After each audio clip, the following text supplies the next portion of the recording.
आमचे नवनवीन व्हिडिओ पाहण्यासाठी आजच कृषी चर्चा फेसबुक पेजला लाईक करा आणि व्हिडिओ आवडला असेल तर नक्की शेअर करा. आणि जे प्रश्न लोकांनी मला दिले त्या संबंधीची चर्चा मी त्यांच्यावर करणार आहे.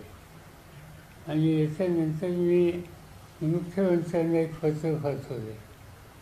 त्या पत्रामध्ये जाणवी शिरसाई, पुरंदर निसर्ग या दोन अत्यंत महत्त्वाच्या आणि दुष्काळी भागाला काही ना काहीतरी न्याय देणाऱ्या अशा योजना आहेत आणि त्याला मान्यता देऊन फार वर्ष झाली. त्यांची मान्यता दोन्हीची माझ्याच सैनी झाली, माझ्याच उपस्थिती झाली, तेव्हा मी राज्यात होतो.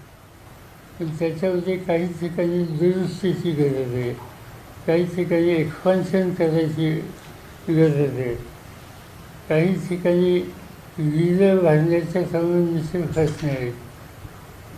याच्यात काही गोष्टी धोरणाच्या आहेत आणि धोरणाच्या ज्या गोष्टी आहेत त्याचा निकाल हा राज्य सरकारच्या पातळीवर होतो.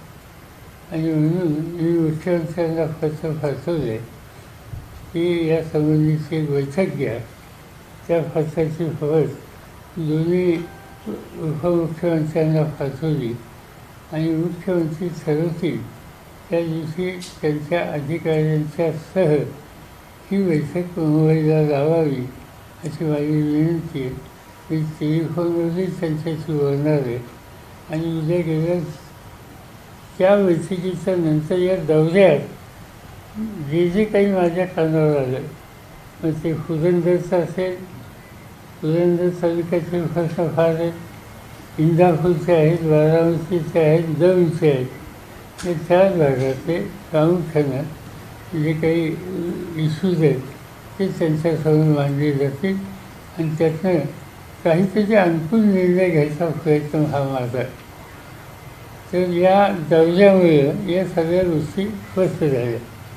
आता हा पाण्याचा प्रश्न जसा आहे तसं दुसरा एक प्रश्न हा ठिकठिकाणी फुलवला आणि तो म्हणजे लोकांनी जोडधंदा म्हणून दुधाचा धंदा केला आणि दुधाची जी काही किंमत आहे त्याच्यामध्ये आजचं चारा आणि बाकीच्या सुविधा जनावरांना द्याव्या लागतात, त्याचा येणारा खर्च आणि सरकारची मिळाली किंमत याचा काही मेळ बसत नाही. आणि म्हणून 5 रुपये लिटरला दर वाढवला जाईल असं जाहीर सरकारच्या वतीने केलं. पण मला ठिकठिकाणी लोकांनी सांगितलं की जाहीर झालं पण ही रक्कम आम्हाला मिळाली नाही. तर त्यामुळं मुख्यमंत्र्यांच्या पातळीवर ही 5 रुपयानं दुधाची किंमत वाढवून द्यावी आणि या लोकांना हा एक जोडधंदा आहे तो फसवलेल अशा स्थितीला आणावा ही एक दुसरी मागणी त्या ठिकाणी मोठ्या प्रमाणावर आहे. त्याचाही आग्रह हा माझ्याकडनं नाही. त्याच्याशिवाय बाकीचे काही प्रश्न होते, कुठं शैक्षणिक संस्थेचा प्रवेश असेल, आणखीन काय असेल, त्या गोष्टी प्रामुख्याने स्थानिक पातळीवर असतात. त्याच्यात सरकारची बोलायची गरज नाही. अनेक ठिकाणच्या ज्या लोकांच्या ज्या विनंत्या आल्या त्या संस्थेचा अध्यक्ष मीच आहे आणि त्यामुळे ते शिक्षण संस्था असेल, विद्याप्रतिष्ठान असेल, शारदा नगर असेल, मालेगावचं इंजिनिअरिंग कॉलेज असेल, सोमेश्वरचं कॉलेज असेल, या संबंधीच्या काही लोकांच्या मागण्या ह्या आहेत. त्या तिथल्या स्थानिक लोकांची बोलेल, ही काही सरकारची बोलायची आवश्यकता नाही. पण या सगळ्या दौऱ्यामध्ये म्हणजे पुरंदर असेल, बारामती असेल, त्याच्यानंतर भोर असेल, दौंड असेल, इंदापूर असेल, या निमित्तानं एक लोकांचे काही सुखदुःख आहेत ते जाणून घ्यायची संधी मिळाली. आता उद्याच्याला आजचा हा शेवटचा दिवस आणि हा संसार उद्याच्याला अधिकाऱ्यांची आणि परवा दिवशी शक्यतो परवा कन्फर्म नाही की म्हणजे मुख्यमंत्र्यांची बैठक ही झाली की मग मी महाराष्ट्राच्या इतर जिल्ह्यात जाणार. माझा प्रयत्न हा आहे पार्लमेंटचं सेशन आता सुरू होईल ते संपलं की राज्याच्या जवळपास ज्या ज्या ठिकाणी राष्ट्रवादी काँग्रेस आणि आमची 20 जागा आम्ही लढवणार आहोत, त्या ठिकाणी जाऊन तिथल्या सहकाऱ्यांशी लोकांशी सुसंवाद साधावा हा माझा प्रयत्न राहील. इंडियाच्या अनेक जागा निवडून आल्या, आता विरोधी पक्ष नेता कोण असणार?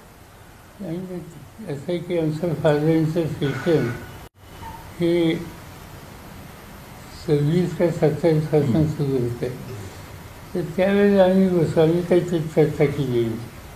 म्हणजे काही झालं तर लोकसभेचा प्रश्न असेल तर लोकसभेमध्ये ज्या जागा ज्यांच्या आहेत त्यांना हे पद द्यावं असे यापूर्वी आमची चर्चा झाली होती.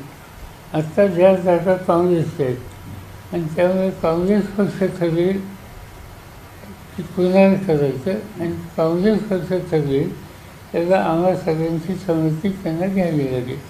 पण आम्ही तत्वच एकदा मान्य केलं की ज्यांच्या ज्या जागा त्यांना हे पद, त्यामुळे हा काँग्रेसचा विचार आहे.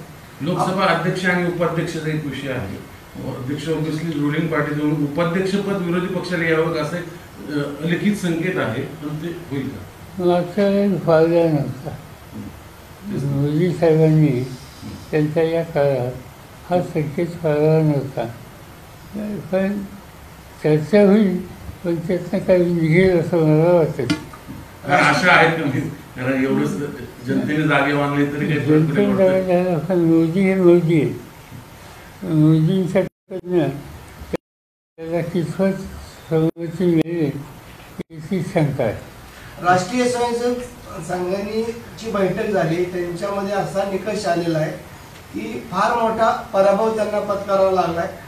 म्हणून आता राज्यातील गणित जी जुळवण्याकरता प्रयत्न केले जात आहेत. आणि एका बाजूला शेतकरी आणि सर्वसामान्य वर्ग जी खोटी आश्वासनं दिली जात होती, याला मोदीला टाळून महाविकास आघाडीकडे झुकताना दिसतो. आम्हाला असं दिसतं महाराष्ट्राच्या बाहेर सुद्धा की भाजप आणि मोदी सरकार यांच्याबद्दल लोकांच्या विश्वासाला ठराव असतं.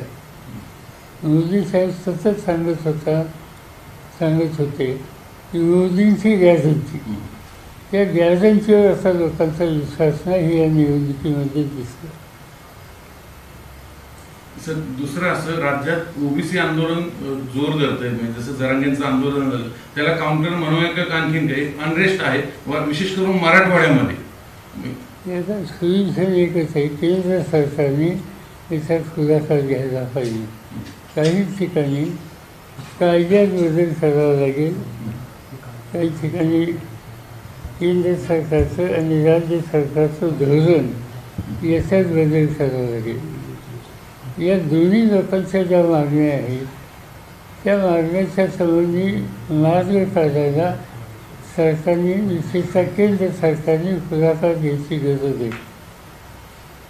एका मर्यादेच्या बाहेर आंदोलन न जाईल याची काळजी घ्यावी, पण त्याचा एक सामाजिक तणाव हा निर्माण न होईल याची काळजी घेणं ही सगळ्यांची जबाबदारी. आम्ही इथं राजकारण आणू इच्छित नाही, पण इथं केंद्राला बघ्याची भूमिका घेऊन चालणार नाही. एकेकाळी साहेब आपल्याबरोबर सोबत असणारे छगन भुजबळ यांना पश्चाताप होतोय असं देखील चित्र आहे. परतीचे संकेत त्यांची यायची दिसत आहेत.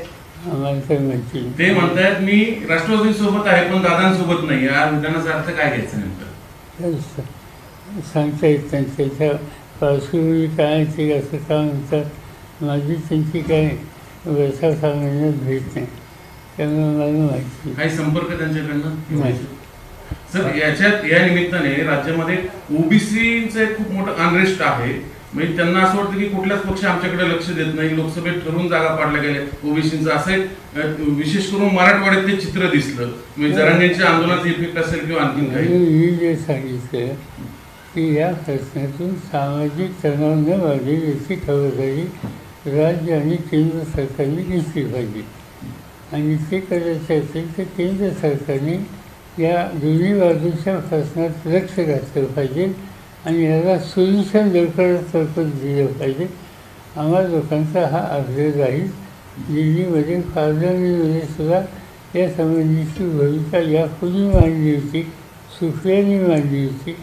यावेळेस सुद्धा आम्ही बाकीच्या विरोधी पक्षाच्या लोकांशी बोलू आणि एक सामूहिक काही भूमिका त्या ठिकाणी मांडता येण्याची तर त्याची आम्ही काळजी घेऊ. साहेब, आम्ही ग्रामीण भागात बारामती याच्यात फिरतो, परंतु आता युवक वर्ग मोठ्या प्रमाणात दिसतोय आणि ते म्हणतायत वेळ तीच पण दादा नावा. योगेंद्र दादांची ती मागणी करतायत. हे काही निर्णय इथे घ्यायचे निर्णय तर पक्षाचे निर्णय पक्षाची बैठक घ्यायला लागते. आम्ही अजून विधानसभेच्या निवडणुकीच्यासाठी जी काही उमेदवार म्हणून जी तयारी असते ती केली नाही. आता आमची निवडणूक लढवण्याची तयारी त्या कामात आम्ही आता लक्ष घातलेले, बाकीचे प्रश्न नसते. साहेब, लोकसभेला तुम्ही चांगले जागा आल्या, महाविकास आघाडीला चांगल्या महाराष्ट्रात एक नवीन चित्र मिळालं. काय अशा गोष्टी होत्या की जेणेकरून या अचानक जागा वाढल्या? साधी गोष्ट, मोदींच्यावर विश्वास आलेला नाही. मोदींची गॅरंटी खोटी निघाली. सरळ हे असं कारण आहे. ज्या काही त्यांनी आश्वासने दिली होती ती गेल्या 15 वर्षात पाळली नाही, या निष्कर्षाची लोक आले आणि लोकांना बदल हवा आहे. सर, जरांगे म्हणतात की मला ओबीसी मधनच मराठा समाजाला आरक्षण पाहिजे. Is it possible? तुम्ही जरांगेंना भेटायला गेले होते आंदोलन काळात, आता तुम्ही हाकेंना भेटायला जाणार आहात? कारण काही डिमांड होते की त्यावेळेस तुम्ही जाता, सरकार मराठा समाजाला पायघड्या टाकतं, विरोधक राजकारणी सगळे, मग ओबीसीकडे काय दुर्लक्ष केलं जातं? असं आहे की जरांगेचा एक कोणता प्रश्न सुचला, एखादा प्रश्न सुचला त्यांचा नाही, तेच मागणी त्यांची. तेच ना, म्हणजे दोघांचे प्रश्न सुचलेले नाही. म्हणून मी जे मागाशी म्हणलं की याच्यात केंद्र सरकारने पुढाकार घेऊन सामाजिक ऐक्य कसं जाईल, तणाव कसा राहणार नाही, त्या दृष्टीने पावलं टाकावी. आपण पुढाकार घ्याल का त्यात? कारण असं की केंद्र सरकारचा अधिकार आहे. सामाजिक तणाव निवडण्यासाठी घटनात्मक दुरुस्तीचा विषय तिथं आहे. एकदा त्यांनी काय करतात ते बघूया. त्यांनी पॉझिटिव्ह पावलं टाकली तर मागाशी सांगितलं आम्ही राजकारण आणणार नाही, सामाजिक तणाव कमी करायला आमचं सहकार्य जाईल. पण त्यांनी काहीच केलं नाही. तर सगळ्या राजकीय पक्षाला एकत्र करून एकत्र निर्णय घेऊ आणि पुढचं धोरण ठरवू. बारामती तालुक्याचा दौरा करताय, आजचा 3रा दिवस आहे बारामती तालुक्याच्या दौऱ्यात. ज्या ठिकाणी तुम्ही जाताय त्यावेळेस लोक तुम्हाला कामं सांगतायत, तुम्ही लोकांना असं सांगताय की 3 महिन्यात सरकारने नाही केलं तर आपलं सरकारी, त्यावेळेस आपण कसं होत आणायचं, जर कसं काम कसं होत नाही तेच बघायचं. कसं चित्र बघता तुम्ही महाराष्ट्राच्या आगामी 3 महिन्यात? या निवडणुकीत काही महाराष्ट्रात 48 जागा होत्या लोकसभेच्या. 48मध्ये आम्ही 3 पक्ष एकत्र आलो. 48मध्ये आम्ही 31 जागा जिंकल्या. याचा अर्थ काय? याचा अर्थ लोकांचा चेंज यातनं स्पष्ट होतो. हे जे लोकसभेत जे दिसलं तशीच काळजी आम्ही घेतली तर पुढे येऊ शकेल. लोकसभेची निवडणूक झाली आणि आम्ही 30-31 जागा जिंकल्या. तुम्ही विधानसभेचे जे मतदारसंघ बघितले ते 155 मतदारसंघामध्ये आम्हा लोकांचा विजय झालेला आहे. 288ची विधानसभा, त्याचे 155 लोक मतदारसंघात विरोधकांना बहुमत मिळतं. याचा अर्थ उद्या त्याला विधानसभेत लोकांचा मूळ काय हा स्पष्ट होतो. त्या दृष्टीनं पावले टाकणं आमची जबाबदारी. राज्यामध्ये हिट अँड रनच्या प्रकार वाढत चाललेले आहेत, पोलिसांचं त्याच्यावर लक्ष नाही असं दिसतंय आणि 3 दिवसाला हा प्रकार उघडकीस येतो. हे की सध्या 2 गोष्टी सारख्या दिसतात. एक व्यक्तिगत हल्ले आणि दुसरं ॲक्सिडेंट. या ॲक्सिडेंटची सुद्धा संख्या फार वाढलेली रोज बघायला मिळते. आणि याचा अर्थ राज्य सरकार कायदा आणि सुरक्षता राखण्याच्यासाठी आणि इतर जे ॲक्सिडेंट्स होतात त्या संदर्भातील जे एक नियंत्रण ट्रॅफिकवर, स्पीडवर वगैरे हवं आहे, त्या सगळ्या गोष्टीच्यामध्ये दुर्लक्षित केलेले त्याची किंमत दुर्दैवाने झाली आहे. असे नवनवीन व्हिडिओ पाहण्यासाठी आजच कृषी चर्चा फेसबुक पेजला लाईक करा आणि व्हिडिओ आवडला असेल तर नक्की शेअर करा.